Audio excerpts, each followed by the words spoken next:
আজকে আমাদের সমাবেশে মূলত ৭ দফা দাবি যে আপনার ৭ দফা দাবি বাস্তবায়নের লক্ষ্যে মূলত এই সমাবেশ, যেমন বিদেশিদের ভোটাধিকার নিশ্চিত করা, তাছাড়া বিচার ও সংস্কার, পাশাপাশি সুষ্ঠু ও অবাধ নির্বাচন এর আয়োজন করা, যাতে নিরপেক্ষ সুন্দর ভোট হয় এ সম্পর্কিত। আর পাশাপাশি আমরা আরেকটা জানি, পিআর পদ্ধতির যে ভোট, এইটাও আমাদের মূল একটা বিষয় জামাত ইসলামের।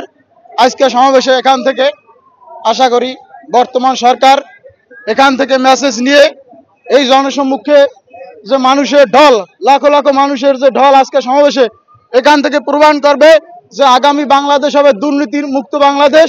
এখানে কোনো ধরনের অনিয়ম হতে পারবে না, কোনো ধরনের অবিচার অন্যায় আমরা দেখছি বিগত দিনে এদেশ থেকে হাজার হাজার কোটি কোটি টাকা পাচার করা হয়েছে।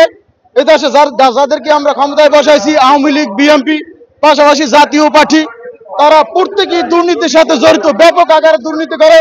আপনার আমার পকেটের টাকা, ভ্যাট ট্যাক্সের টাকা, সরকারের টাকাটা আসে কোথা থেকে? আপনার আমার ভ্যাট ট্যাক্সের টাকা থেকে সরকার আছে। তাই আপনাই সিদ্ধান্ত নেব, আগামী জাতীয় সংসদ নির্বাচনে আমরা এমন একটা সরকার চাই এদেশে কোনো ধরনের দুর্নীতি থাকতে পারবে না, অন্যায় থাকতে পারবে না, অনিয়ম থাকতে পারবে না, অবিচার থাকতে পারবে না। মানুষ স্বাধীন অবাধভাবে ব্যবসা বাণিজ্য করবে। তাদের উপরে কোনো চাঁদার, আমরা দেখছি যে চাঁদার জন্য দেশে কিভাবে মানুষ পাথর মেরে হত্যা করা হয়েছে। এটার আমরা বিচার, সুষ্ঠু বিচার চাই। আগামী জাতীয় সংসদ নির্বাচন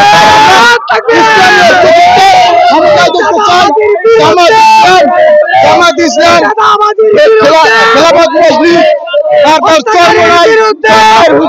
ইসলামী আন্দোলন, এদের একটা ঐক্যজোট হবে। এই ঐক্যজোটের ভিতরে ইসলামিক দল, ঐক্যজোটের ভিতরে ইসলামিক দল আগামীতে আমরা শাসন ক্ষমতায় দেখতে চাই বাংলার মানুষ। সেজন্য আমরা সারা বাংলাদেশ থেকে এখানে লাখো লাখো মানুষ জড়ো হয়েছি।